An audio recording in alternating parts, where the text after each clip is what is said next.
Este cu noi, vă rog foarte mult. Bună ziua la toți! Suntem în live, suntem... Aha, iată, este că suntem conectați, chiar dumneavoastră sunteți prezenți.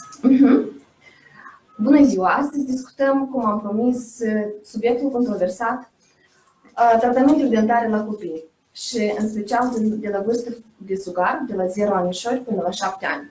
Până... Mai așteptăm un pic? Da, mai așteptăm un piculeț. Să mai prind lumea. Da. Acum am înțeles că gata să închid și terenurile de joacă. Așa că de mâine iarăși bunii sunt la putere. Copiii la țară. Terenul de joacă.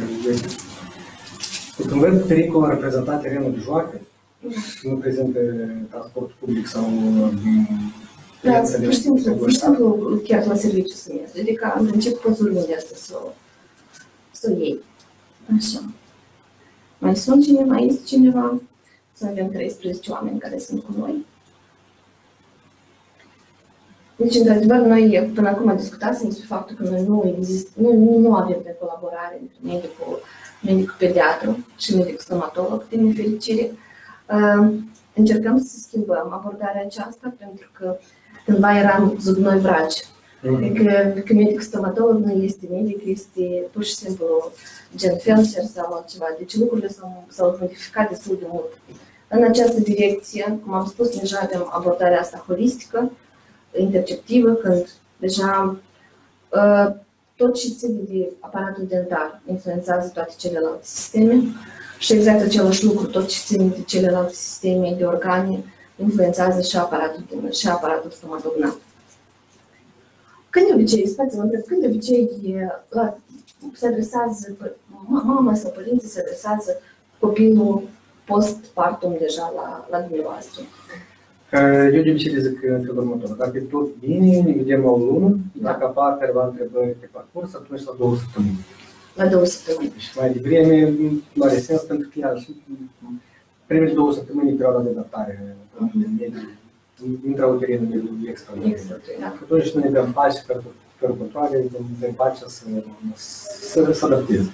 Am înțeles. Dar cât de des că există necesitatea ca să fie pacientul ulterior îndreptat la un alt medic și care sunt medicii cei mai des la care îndreptăm noi, mamele la nou născuți, cu care cel mai des vă întâlniți? De obicei, noi, alți specialiști care trec sugare, sunt des ortopedul, și în primul rând pentru a verifica articulația coxofemorală, dacă este dispoziție sau nu. Este neurologul, pentru a urmări dacă se dezvoltă conform vârstii, care este tonusul, dacă sunt reflexele sau nu.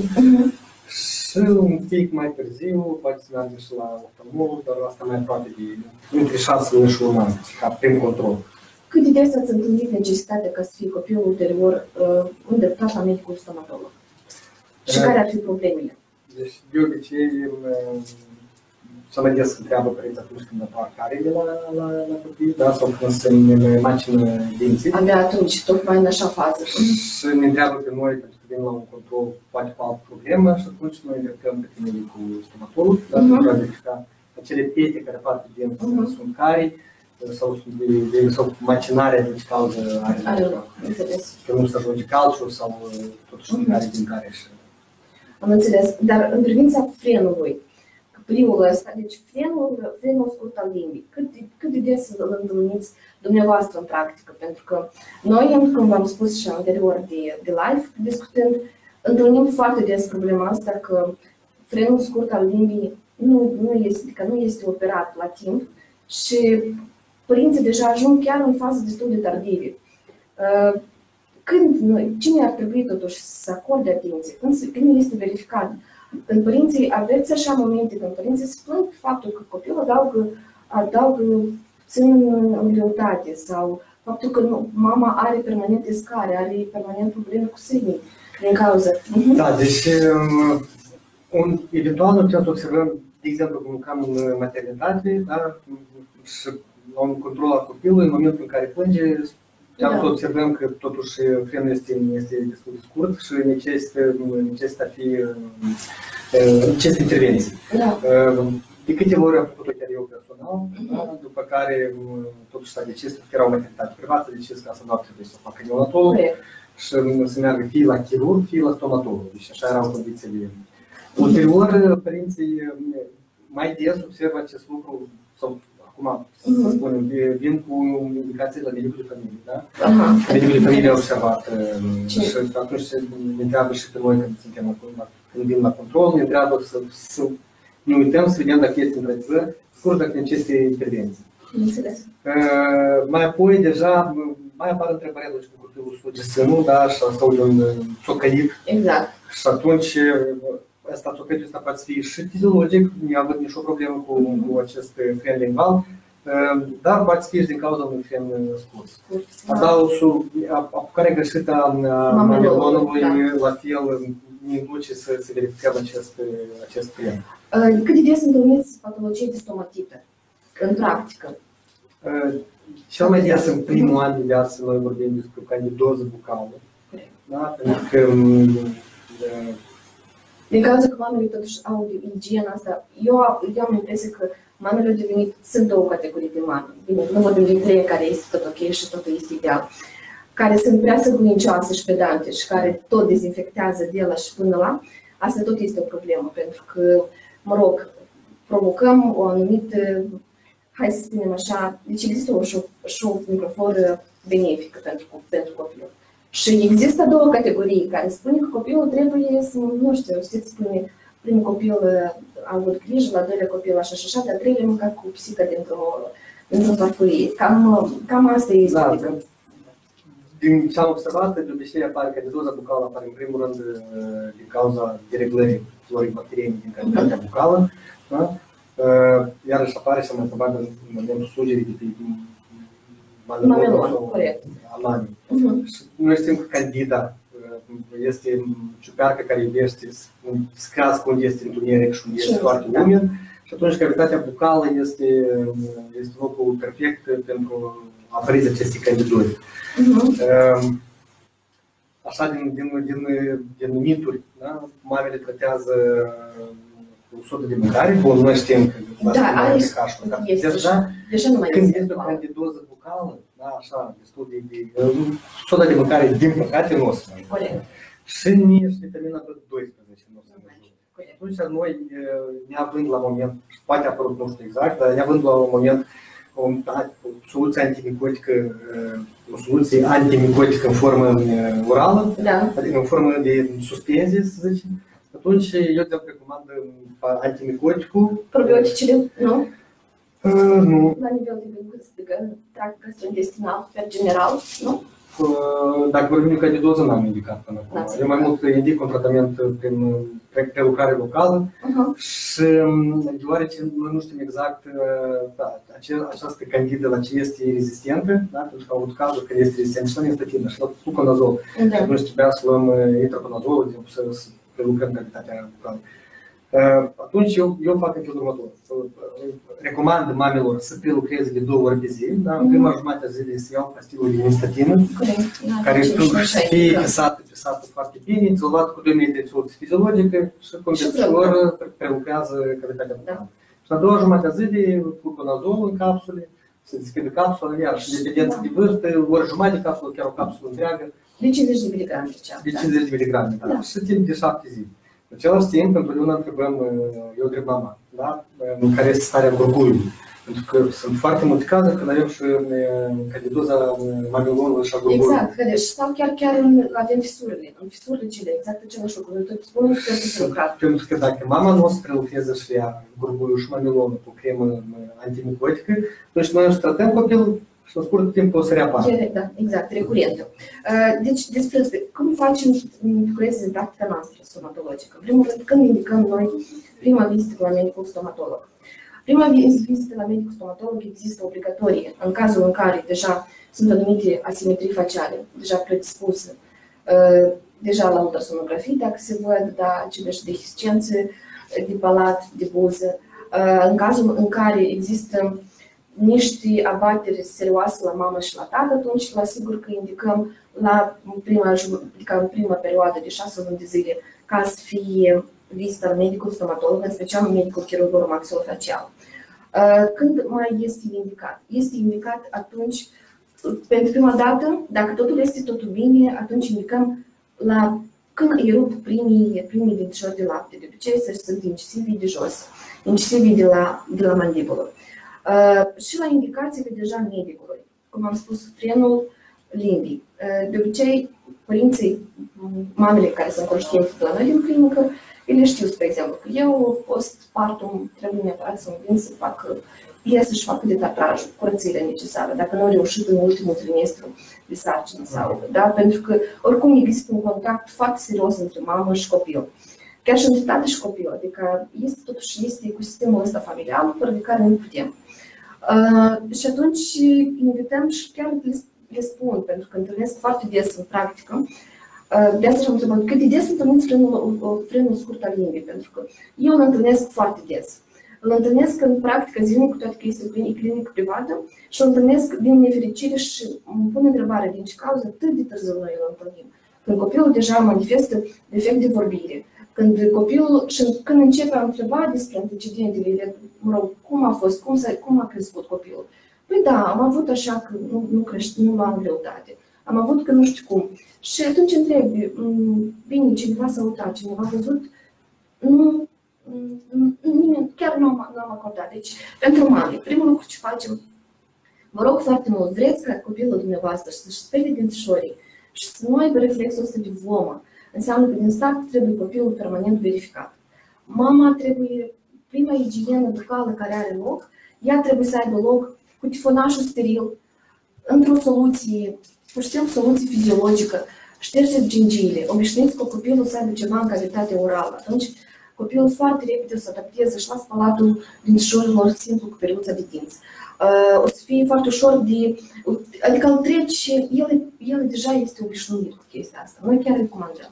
Noi de obicei recomandăm atunci când părinții un control pediatric pentru crește că au apărut careva pe dințișor și atunci recomandăm să meargă neapărat la medicul stomatolog pentru ca să aprecieze cauza apariției și dacă necesită un tratament. Și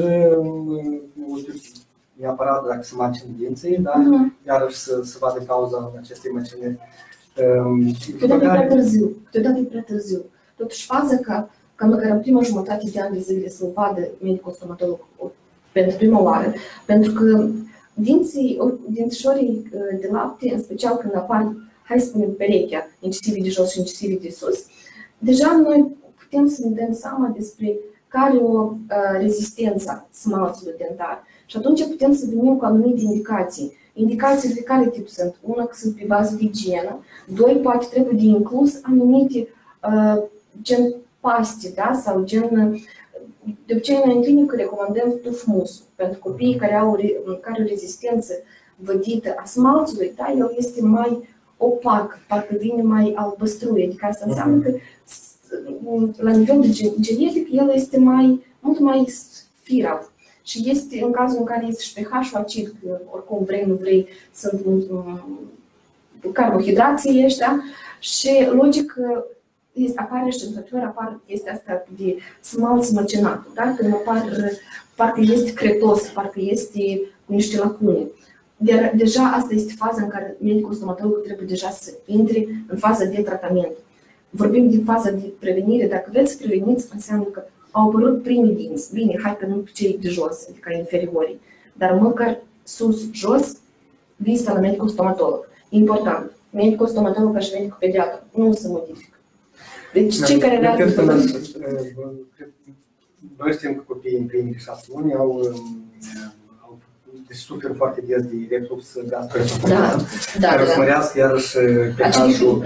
Le explic părinților, laptele care ies nu este doar lapte, el merge împreună cu sucul gastric și sucul gastric este acid. Și atunci în contextul în care am vorbit acum, dacă prezintă și un reflux gastroesofagean, atunci chiar ar trebui să se meargă la... Asta eu și la femeile gravide fix același lucru le spun. Din ce cauză că ele întreabă? Din ce cauză anume în sarcină se întâmplă toată perioada asta? Pentru că noi tot avem refluxul gastrointestinal, adică el este acidul hipoclorhidric. El revine și oricum crește pH-ul ăsta acid în cavitatea orală. Deci este absolut necesar ce să facem nivelul de igienă să urmărim. Și asta ce înseamnă? Că să avem o alimentație corectă. Alimentația corectă asta înseamnă să avem prize exacte de la masă. Ulterior, nu avem periuță, nu avem pastă de dinți, bem cantități mai mari de apă. Da, pentru a scădea pH-ul ăsta acid. Asta e ceea ce ținea de frenul limbii și ceea ce spuneam despre când este recomandat vizita la medicul stomatolog. Și cum am mai zis, cei care leargă după 2 doctori dată, de obicei nu prind niciunul. Păi fix același lucru. Deci ai găsit medicul tău, obișnuiți ca copilul să se obișnuiască cu un medic. Nu așteptați minuni în cazul în care mergeți întâlnirea un medic. Ulterior, copilul are fobie. După asta ajungeți sau mergeți deodată în tratament la un medic pe care copilul pentru prima dată îl vede. Pentru un matur este foarte dificil să depășească pragul ăsta psihoemoțional ca să deschide cavitatea orală și să-i facă ceva. Cu atât mai mult și cu medicul stomatolog. Deci, din start, să nu aveți, pentru părinți, să nu aveți așteptări că gata, astăzi fac dințișorii din start. Dacă nu ați colaborat între timp cu medicul stomatolog, adică nu-l aveți pe al dumneavoastră, oferiți-i timp copilul dumneavoastră ca să se obișnuiască. Prima vizită este vizita de a face cunoștință. Atunci când copilul și cu medicul are relația asta de a se pupa, pentru prima dată. De prietenie. De prietenie, da. Și abia după asta merg ulterioarele faze de tratament. Sigur că e minunat când copilul din start merge. Da. Tot la stomatite, da, bine, în primul an mai mult mă vorbim noi de o stomatită candidozică, da? Așa cum o numesc. Părinții, totuși, când îi spui stomatită, ei încurc cu stomatită aftoasă, care e etiologie virală. Și din acest considerent, eu, de exemplu, la mame le spun candidoză bucală și ca ele să înțeleagă. Deja stomatitele virale sau stomatitele aftoase, cum se numesc ele, apar după vârsta de un an. Și iarăși, acum alți părinți încurcă și încep să trateze stomatita aftoasă. Da? Stomatita candidozică sau candidoza bucală sunt depunere albe de limbă și pe obraj. Deja pe urmă, dacă se scapă de sub control, ajunge și gingiile sunt albe. Dacă vorbim de o stomatită aftoasă, de o stomatită virală, deci noi vorbim de pete mici albe, da? Care sunt cu roșu prin prejur și care sunt foarte dureroase. Deci stomatita virală este dureroasă, stomatita candidoză sau candidoza bucală nu este dureroasă. Așa, la noi la stomatită, într-adevăr, adică conform stomatita, ca să înțelegem, asta e inflamația mucoasei orale, în general. Ea este, să știți că ea de fapt este dureroasă. Cum înțelegem noi că avem noi stomatită? Neapărat, copilul nu înghită saliva, el permanent salivează din cauza că el nu poate să înghită. E important, din ce cauză poate să apară stomatita aceasta? Stomatita apare, la un copil în care are nivelul, adică iarăși, este un pic imunocompromis, de obicei sunt copiii care au o greutate mică, sunt copiii care au suferit ceva în antecedent, spre exemplu, nu știu, o răceală, o infecție virală, ceva care subit i-au scăzut imunitatea. 2. Sunt copiii care permanent pun obiecte murdare în guriță, adică este oricum factorul ăsta microbian. Altul este, bineînțeles, că este ecosistemul ăsta familiar și în special igiena mamei. Noi, în practică, întâlnim tot 3 tipuri de fapt de stomatită. Cea mai dureroasă, într-adevăr, cea aftoasă la 2-3 anișori, e caracterizată prin febră înaltă. Ea, să știți că în general stomatita se tratează într-o perioadă de 5-10 zile. Așa. Noi recomandăm albastru de metilen, prelucrarea suprafețelor orale cu albastru de metilen. Din ce cauză că oricum se înlătură depunerile astea, se usucă mucoasa și cumva mai repede se regenerează. Ca să nu aibă copilul dureri și, pentru că e important ce facem noi cu asta, noi dăm permanent lichide. Copilul trebuie să aibă, să fie hidratat, să bea lichide, dar pentru ca el să bea lichide, el trebuie să poată să înghite și să mănânce. Pentru asta îl folosim de obicei cremurile astea anaftin. Dacă ați auzit, adică noi așa de obicei asta de chiar plastice. Unguiente care conțin și care conțin ulei de cătină. Și ulei, da. Sau putem să folosim albastru metilen ca antiseptic și ulei de cătină. Dacă zicem părinții nu își permit, dacă își permit, clar, că în farmacie este anaftin, Lacta Plus, tot da, mă rog, adică de obicei așa facem. Ceea ce indicăm, hidratăm copilul cel mai important, hidratăm copilul, 2, prelucrăm cu antiseptic, 3, indicăm keratoplastice. Dacă vorbim de cele aftoase și într-o fază, pentru că există și stomatite aftoase recurente, despre care spuneți că permanent revine, atunci trebuie să căutăm și factorul ce stimulează. Deci înseamnă că este un factor microbian important. Uneori facem însămânțarea bacteriană, trimitem la laborator și vedem ce este și atunci implicăm și antibioticul, dacă este nevoie. Da, să nu administrăm, dacă noi vedem că chiar stomatită care inițial nu e aftoasă, întotdeauna poate să suprapună și o infecție bacteriană și atunci noi, într-un final, tot recomandăm un unguient pe bază de antibiotic să fie aplicat. Care de obicei e o indicație? Din câte eu cunosc este metrogilul, altul nu știu. Metrogilul, da. Și de obicei, bun, în prospect scrie că de la 6 ani, noi deja folosim și de la 2 ani, pentru că își face local. Da, numai la sugare nu indică. Da. Și ulterior mai avem gingivite care suprapun întotdeauna cu stomatitele când e așa mai acut. Cândva era sulcoseriu. Și îmi pare foarte rău că el nu mai este. Era o pastă perfectă, adezivă, o aplicai, nu se lua, deci era perfect în toate tipurile de intervenții. Mai ales în gingivitele astea care merg împreună cu stomatitele, efectul sulcoseriului de a regenera, de a trata țesutului foarte, foarte bun. Dar, din păcate, la noi nu se mai produce, din nefericire. Și nu se producă sau nu se aduce? Am înțeles că nu mai este. De 2 ani de zile deja nu mai este preparatul ăsta pe piață în Republica Moldova. Dacă va de orgel, cineva din noștri nu știu. Adică mie-mi plac preparatele care au totuși date și studii. Adică e ok, eu susțin. Eu am auzit de el și era interesant. Și prezintă și am înțeles că dispărut. Da, pentru că bine, poate efectul homeopatic nimeni nu știu.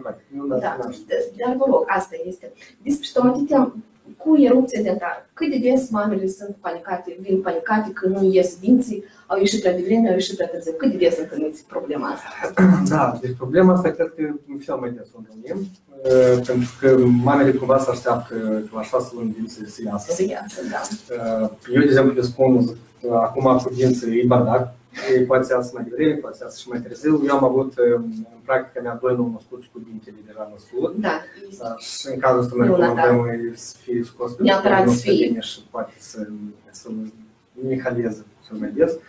Nu trebuie extras. Dintele care apare cu copilul care se naște cu dinții în cavitate orală, dintele cel neonatal trebuie să fie extras. Da. Am avut la 2 luni, să zicem, cel mai mic copil care a ieșit de jos și de la o lună prezentat toate semnele cu hipersalivație, cu agitație, cu refuzul sânului, adică refuzul să mănânce, lipsa poftii de mâncare. Și nu ne găsind o cauză, am scris erupție dentară și, într-adevăr, la 2 luni au ieșit pe dinții. În mod obișnuit ei pornesc la 4 luni și ies la 6, în mod ideal. În ideal, da, corect. Dar ideal nu există și atunci am avut, de exemplu, că la un an încă n-a venit și un dinte. Da, e posibil asta. Și la un an și, dacă nu greșesc, 2 luni sau 4 luni au pornit mai mult. Ceilalți. De obicei, e felul următor. Lucrurile s-au modificat, într-adevăr, pentru că înainte era spunea că incisivii de jos apar la 6 luni, la 9 luni apar cei de sus, incisivii centrale ulterior, deja până la 2 ani și jumătate, apar pe ambele hemiarcade, adică și din stânga și din dreapta, apar omologi de 2 dintișori, până la 2 ani și jumătate. Acum lucrurile s-au modificat. De fapt, dinții de jos au tot dreptul să erupă de la 3 luni până la un anișor, până la 12 luni de zile. Și nu este o problemă, pentru că vin cu și superstițiile. Că dacă erup precoce, înseamnă că copilul meu o să fie mai nu știu cum, dacă erup mai târziu, înseamnă că e mai retar. Nu există niciun fel de legi, nu este legat Erupția dentară nu este legată cu nivelul de intelect al copilului. Este legat de strict ceea ce investim noi în copilul nostru, pentru că copiii au un potențial extraordinar și foarte mult depinde de părinte. Și starea lui de sănătate, și starea lui emoțională, și starea lui psihologică. Așa că noi, ca părinți, 150% trebuie să ne asumăm responsabilitățile pe care noi le avem. Despre erupție încă. La erupția dentară, cum am spus, ea poate fi precoce, poate fi tardivă. Nu neapărat să urmeze ordinea care... Nu e neapărat. E important unic aceea, ca cum am spus, să veniți, aveți oarecare întrebări, mergeți la specialist. Mergeți la pediatru, pediatrul vede că există ceva, vă trimite la stomatolog. În cazul în care deja aveți stomatologul de încredere, mergi la el și deja el monitorizează în diferite faze. Când începe o igienă orală? Am o întrebare da. Pentru copiii mici, la dureri mari de dinți, în cazul în care are o măsăluță stricată și este zi de duminică, ce face? Deci spunem în felul următor, durerea mare de dinți. Ce presupune asta? Presupune inflamație, adică noi avem edem în exterior. Sau asta presupune că durerea, adică trebuie să depistăm ce fel de caracter. Dacă este caracter tranzitoriu, iată el a mâncat și îl doare, ulterior gata, au dispărut excitantul și nu mai doare, nu face nimic. Asta înseamnă că este carie profundă sau da, este foarte aproape de nervul dintelui. Deja infecția e la, hai să spunem așa, dintele este practic compromis, trebuie să mergem la medic stomatolog. Luni așteptăm luni și mergem la medic. Îi dăm apușare să bea și asta e tot. Dacă noi vorbim despre dinte foarte cariat, care în trecut tot o mai durut și a mai apărut așa o chestiune care se numește fistulă. Fistula asta e așa o punguță din ape purulentă la nivel de gingie și ea permanent de acolo ceva se secretă, ca un fel de puroi. Asta înseamnă că el se drenează automat. Dintele celălalt neapărat trebuie să mergeți, pentru că el are nevoie să fie tratat. Să fie tratat nu numai plombit, se spune, dar să tratează canalul dintelui. Pentru că dintele trebuie să fie păstrat până la schimbul fiziologic, altfel nici acum.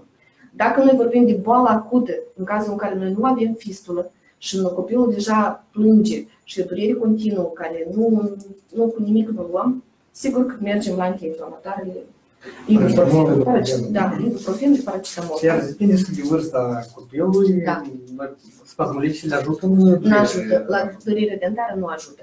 Ajută numai, nu administrăm nimic fierbinte, nu administrăm nimic, deci cumva îi sistăm durerea local, deci termic, dacă este posibil, excludem excitanții dulci, fierbinte, lucrurile astea o să ajute. Și tare vă urez ca să știți că dinți, cineva din miturile despre dinți, că dinții la copii nu dor și că nu au nerv și nu au rădăcină, nu, au și nerv, au și dor, credeți-mă câteodată mai tare, poate la fel și chiar și mai mult decât la un matur, din cauza că dinții sunt mult mai micuți, stratul ăsta de țesut dur este mult mai puțin până ajunge la nerv și copilul, într-adevăr, suferă, plânge, sunt dureri nocturne, deci aveți grijă. Tratați-i tot timpul, monitorizați. Lucrurile, prevenția tot timpul este mult mai benefică decât însăși tratamentul. Despre faptul că, că dinții de lapte nu trebuie tratați. Dacă vreți să mă băgați pe mine să fac eu infarct, spuneți-mi că dinții de lapte nu trebuie spălați și că ei nu trebuie tratați și în principiu trebuie extrași. Că oricum o scadă. Da, dinții o scadă, la sigur. Dar dinții de lapte au două momente importante. Unu, asigur funcția masticatorie. Doi, asigur și funcțional. Ce înseamnă asta? Copilul vorbește. Doi, copilul, dinții au și sunt ca niște triggere, sunt ca niște vectori de creștere a oaselor maxilare.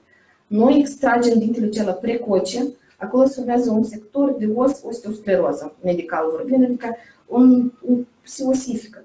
Și el nu mai are, deci nu mai crește. Și când crește celălalt dinte permanent, și dacă nu vreți să ajungeți la medicul ortodont, și dacă vreți să aveți un zâmbet frumos a copilului dumneavoastră, înseamnă că păstrați-l, pentru că ulterior există un risc foarte mare că zona asta osteosclerotică nu a crescut, dintele care vrea să izbucnească, dintele permanent care este mult mai mare ca volum, nu găsește loc și atunci el erupe fie vestibular, fie rămâne în os, feeling-ul, deci sunt anumite probleme. Că ele sunt toate una legată, una toate celelalte. Da, mai avem o întrebare, dar am vorbit la tema asta, dar Dumnezeu copilul are la 3 luni, primul dinte a avut la 10 luni, până în prezent are 3.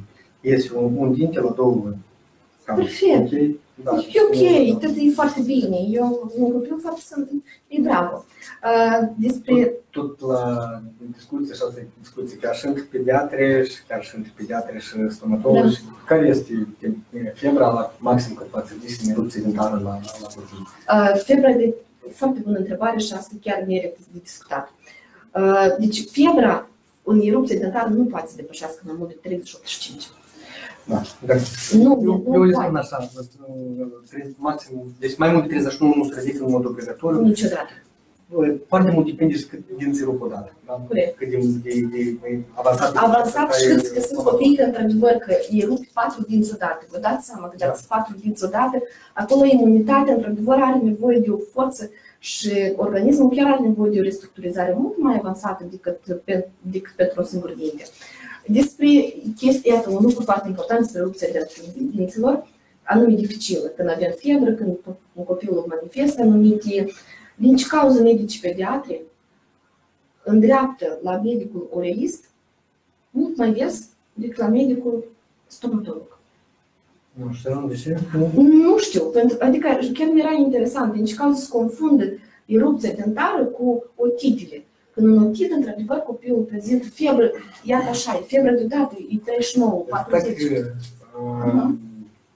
Medicii de obicei se uită în calitatea bucală și nu văd un proces, nu văd gingia să fie permeată și inflamată. Chiar și cu mamele foarte mult discut și le spun, voi sunteți în ruțin, dar de mult acolo gingia de tupii. Așa le explic eu, am adus să fie un chestie să discutăm. Pentru primii 4 dinți de jos, 4 dinți de sus, care și ei sunt drepți. Când intră în gingie, nu o crapă într-atât încât el să se inflameze și să se roșească. Și atunci, noi, practic, eu am văzut, rar, excepții sunt când 2 dinți de sus, ambii, deci incisirea concomitent și era un pic hipermeată gingie. În rest, nu am văzut. Pentru molari și pentru colț, acolo un pic iat, alt formă, alt volum și atunci poate să apară, nu atât, dar la mult apare gingia asta hipermeată. Și eu presupun că asta ar fi motivul din care medicul de familie sau cineva s-a uitat în guriță și a văzut că nu, plus că dureri dentare poate să radiază și cumva poate muri. Da, dar nu se alivează, copiii doar nu se alivează în otită. Otite doar se manifestă prin alte simptome. Deci, cum am zis, febră e bruscă, e rapidă, fulminantă. Copilul a pus direct, el poate să localizeze durerea. Și pe mine asta, adică cumva chiar îmi puteam întrebare din ce cauză. Deci, cum noi depistăm? Acum noi pediatra întrebăm, cum poate fi pneumonie fără febră, da? Adică sunt niște lucruri care sunt... adică trebuie să existe o logistică în toată. Adică ne gândim permanent să nu alerge un părinte cu un copil la toți medici specialiști. E foarte ok ca să existe o coeziune și o conlucrare între medici. Ai sunat, ai telefonat, uite, este așa, ești specialist în domeniul dat, ce ar trebui, ce crezi? Adică asta ar fi foarte fain, adică colaborarea chiar este necesară. Despre stomatită, despre erupție dentară, diferențele, într-adevăr, la ambele se alivează copilul. Unica că în stomatită neapărat sunt prezente acele ulcerațiile, tumefierea, adică tumefierea asta înseamnă mucoasa e umflată și e roșie, da? Adică este un eritem local. Lucrurile astea se prezintă. Dar mamele, încă o dată, cum noi trebuie să verificăm în guriță, noi permanent trebuie să ne uităm și în urechi, și în guriță, și în fundișor la copilul nostru. Nu e posibil așa să spunem că a apărut peste noapte. Nu apare, mai ales tot ce ține de calitate orală, nu apare peste noapte. Deci verificăm și avem grijă de igienă. Igiena am spus că începem din start cu gingie, o masăm. Vreți să, apropo, o metodă foarte bună despre ca să aveți o erupție dentară fericită, fără perioade de plânsete nocturne, când facem periajul și când facem igiena, încercați să faceți și masajul gingiilor. Pentru că gingiile în ultimul timp, din cauza că noi ne-am modificat, s-au modificat timpurile, alimentele nu mai sunt atât de dure, nu mai sunt atât de tari, Gingiei devine mult mai, dintelui este mult mai greu să pătrundă prin stratul ăsta fibros al gingiei. Și atunci, în așa caz, prin mecanic facem. Mama, jucându-se cu gingiile, îl ajutați să subțieze substratul. Putem să dăm și chestiuțele astea care... Sigur că da. Jucăriile speciale absolut necesare. Chiar sunt indicate. Dați copilul când trece deja la o alimentație diversificată. Dați să mai roadă. Observăm un lucru important. Când copilul începe în diversificarea și, în general, deja trece la alimentele dure, ca copilul să mănânce pe ambele părți. Nu doar pe o parte, nu doar pe altă parte. Pentru că atunci, după asta, avem dereglări de creștere a scheletului facial, iarăși avem dereglări de erupție dentară, deci lucrurile trebuie să fie, toți mușchii trebuie să fie antrenați în același proces. E important pentru mami, eu ca stomatolog din suflet vă rog, atragem atenția la faptul că copilul, cum respiră copilul noaptea? Respiră el cu gura deschisă sau cu gura închisă? Atragem atenție. Vedeți că doarme cu gurița deschisă, căutați cauza. Mergeți la medicul pediatru. Poate posibil că aveți, nu știu, adenoziză. Deci trebuie să vedem lucrurile astea, pentru că ulterior noi avem modificări la nivel de schelet facial.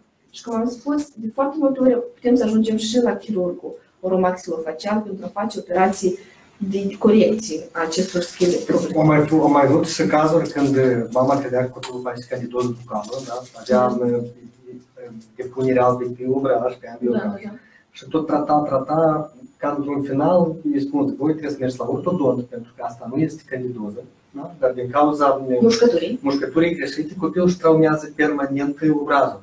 Și în cavitatea bucală, când are loc cicatrizarea, apare pe luna alb. Da? Fibrină. Și atunci se recomandă ortodont sau la stomatolog deja ulterior pentru a face corecții la mușcătură. Da, e important. Deci, noi am spus că prima dată, dacă nu sunt indicații, apare copilul merge la medic stomatolog la primele 6 luni de zile, ulterior deja medicul o să vă programeze și o să vă spună peste jumătate de an, o dată în an, deci mai departe. Când facem radiografia copilului, un moment crucial și important. Crucial din cauza că dacă există anumite anomalii și anumite supoziții, atunci trebuie neapărat de făcut la 3-4 anișori, când deja avem toți dintișorii de lapte în guriță.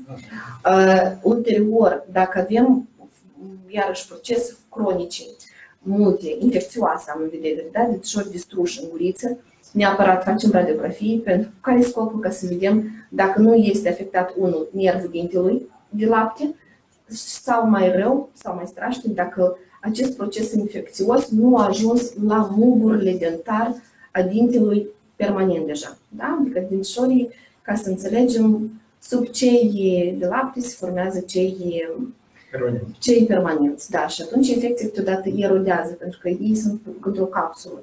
Fiind un proces infecțios foarte puternic, el poate să erodeze și putem să suprainfectăm și mugurile dintelui permanent. Deci asta e important.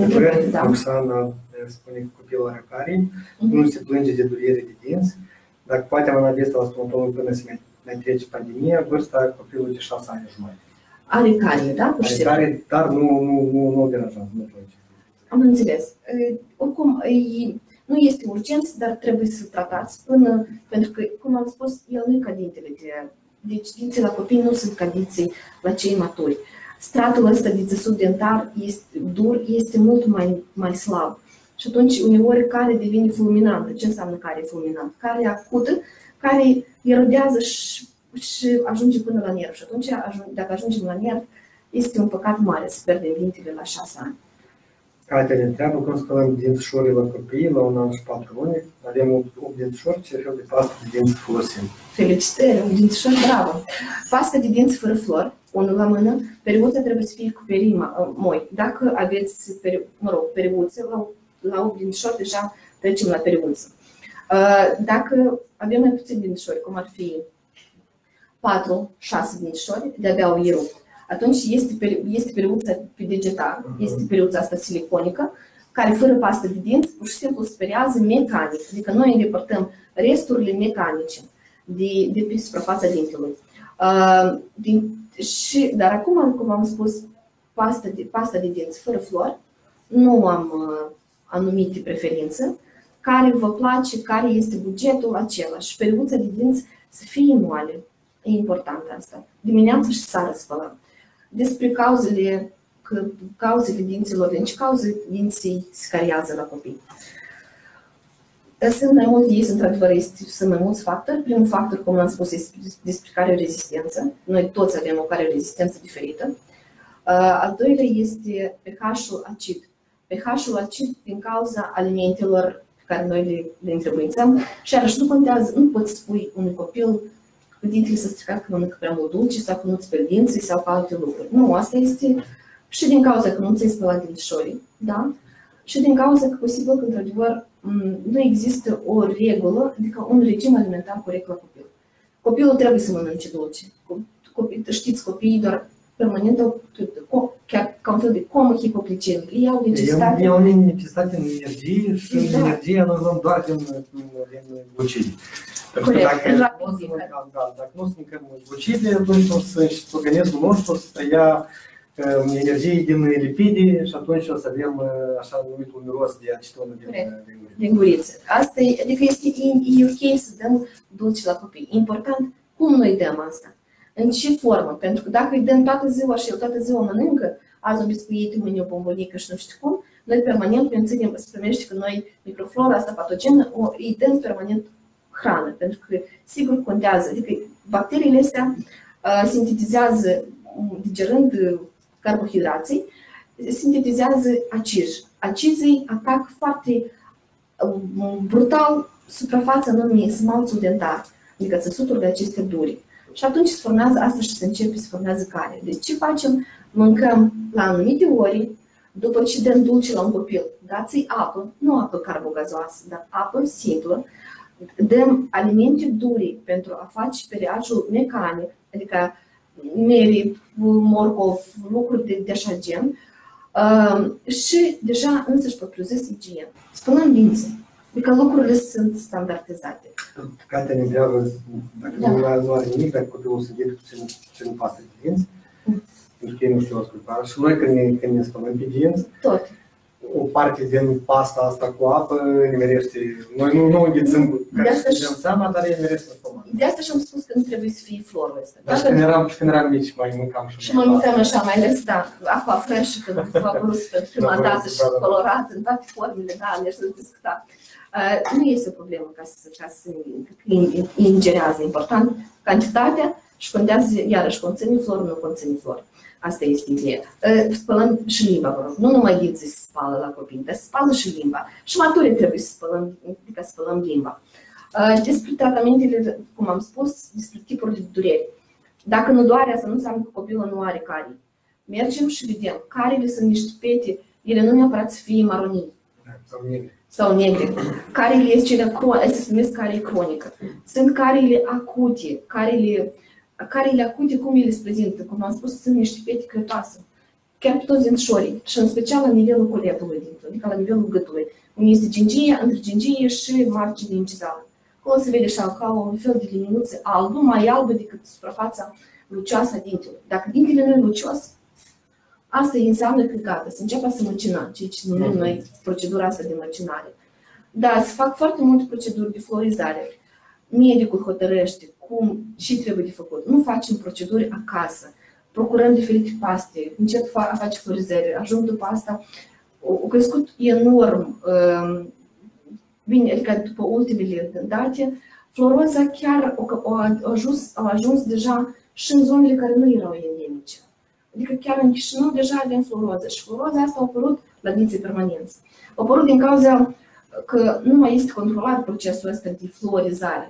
Da, adică au apărut foarte multe preparate care părinții, cineva i-a spus sau medicul i-a spus, cineva din cunoscuți, eu am fost și mi s-a făcut. Își cumpără că nu trebuie să mergi acolo la medic. Și atunci se acumulează, să știți că florul se acumulează de fapt în organismul copilului dumneavoastră și după asta se manifestă prin fluoroză. Fluoroza este niște pete maronii maronii sau galbene, de obicei floroză suferă anumite regiuni din nordul țării. Și pur și simplu are aspect neplăcut, este inestetic. Asta este ca idee. Deci, Inga ne spune că are o experiență cu fiul mai mare, că a avut 2 măsăluțe cu care ne-am adresat foarte conștiincios de repede și s-au pus plombițe cu joale mare, dar foarte curând măsăluțele au căzut, evident cu tot cu plombițe, pentru că apăruse cirenoi. În cazul acesta, când apar găurele în măsăluțe de lapte, fiecare cu material, dar sunt curate, în sens că nu sunt negre sau maronii, se merg totuși a pune plombițe, sigur. Sau poate cumva doar îngriji măsăluțele cu plombițe. Sigur. E absolut necesar ca noi să spunem plombițele. Din ce cauză? Din cauza că dumneavoastră nu aveți microscop și nu monitorizați ce se întâmplă acolo. Pentru că dinții au structură ca sub formă de prismă, da? Adică microbii pătrund între niște fisuri, adânc pătrund. Și ele încep a distruge câteodată, de asta și se primește chiar și la maturi, că avem o găurică mică. Medicul stomatolog nu mai o desfundă și acolo se formează ca o amforă. Iată așa, e o gaură extraordinar de mare. Asta este ideea. Deci noi nu vedem asta cu ochiul liber. Nu fiți experți acasă. Deci, cum eu permanent spun că eu știu că este specialist în domeniu, înseamnă că este specialist în domeniu. Nu ne ocupăm cu exact, am avut și experiență. Deja dintele nu mai este, dar simțeam cu vârful limbii, da? Simțeam când este o fisură așa, parcă nu e mare, să fie ok, mai văd, mai simt, niciodată n-am mai timp. Și în moment a fost, pentru că trebuia să merg și când a fost, într-adevăr, înăuntru era, deci o gaură așa. Practic, numai l-a apucat și el s-a măcinat. Despre asta și adică discutăm că caria nu doare. Dacă nu doare, nu înseamnă că acolo totul e perfect. Dacă au început durerile la alimente, asta înseamnă că caria deja este aproape de nervul dintelui. El semnalizează. Atunci, asta înseamnă urgent. Ai câteva, spunem așa, săptămâni la dispoziție ca să salvezi nervul dintelui. Au apărut deja dureri concrete, continui, să știi că deja nervul dintelui este infectat, va trebui să fie extirpat și va trebui să fie plombat din șoricel, pentru că el se mențină locul dintelui permanent. Și în cazul în care sunt cazuri, adică durerea asta când ajungem la nerv, ia 2-3 zile sau uneori cumva trece și apoi se acutizează și iar tot așa, să nu vă bucurați că i-a trecut și singur el. 2-3 zile am plâns, am băut ibuprofen, am băut nu știu cum, Antibioticul asta în general e temă foarte aparte și aș putea spune foarte multe, nu tratăm toate, în viața asta nu tratăm tot cu antibiotic. Adică, în special cei ce țin de stomatologie. Stomatologie este ceva care se lucrează local, iar numai în cazuri, hai să spunem, unice, putem să indicăm deja antibioticul. Cazurile unice sunt anume cele cazuri când dintele a durut, a mocnit, procesul infecțios a ajuns deja în os, ca să înțelegem, osul la copil nu este ca structura noastră. El este mult mai lacunar, este mult mai vascularizat, defundează infecția mult mai repede și atunci ca noi să oprim ceea ce deja a pătruns, hai să spunem, acolo unde noi nu mai putem să conlucrăm, acolo atunci indicăm antibiotic. Dar asta nu mai iarăși. Pentru mine asta e mult sânge. Adică antibiotic pentru mine înseamnă foarte mult sânge, pentru ca să-l iei și să-l prescrii. De asta depinde de voi ca părinți, e absolut necesar.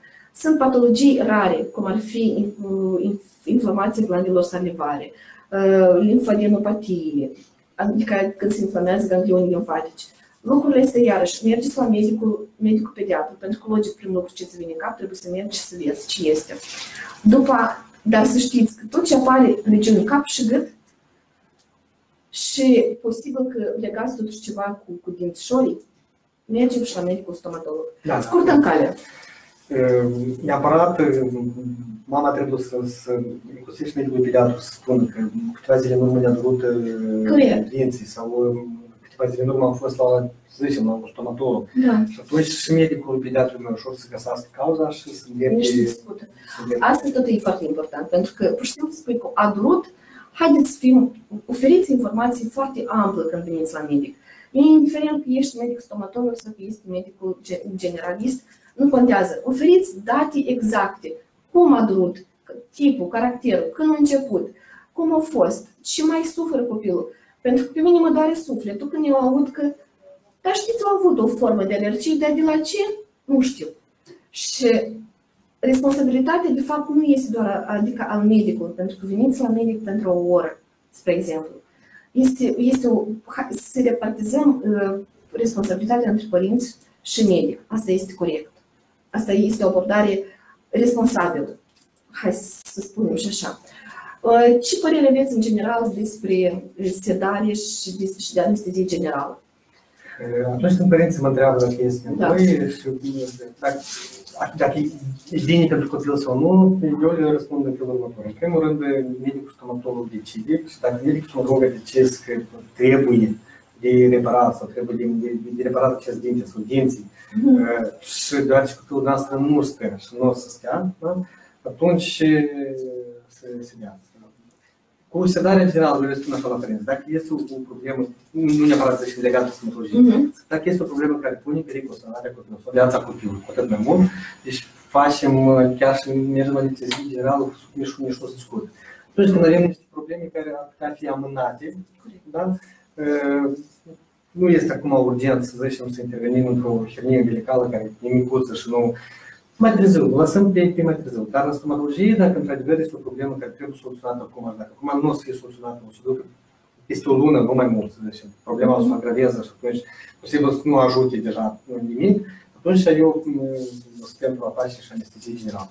Da. Pentru că mulți mari, într-adevăr, știm cumva de anestezie generală. Sigur, pentru că vehiculează foarte multe mituri, că influențează asupra dezvoltării sistemului nervos central, că da, sunt anumite riscuri, bineînțeles că există, dar pentru asta și este medicul anesteziolog care totuși vă anchetează, adică vă cercetează, vi spune, da, sunteți candidatul potrivit, nu sunteți candidatul potrivit.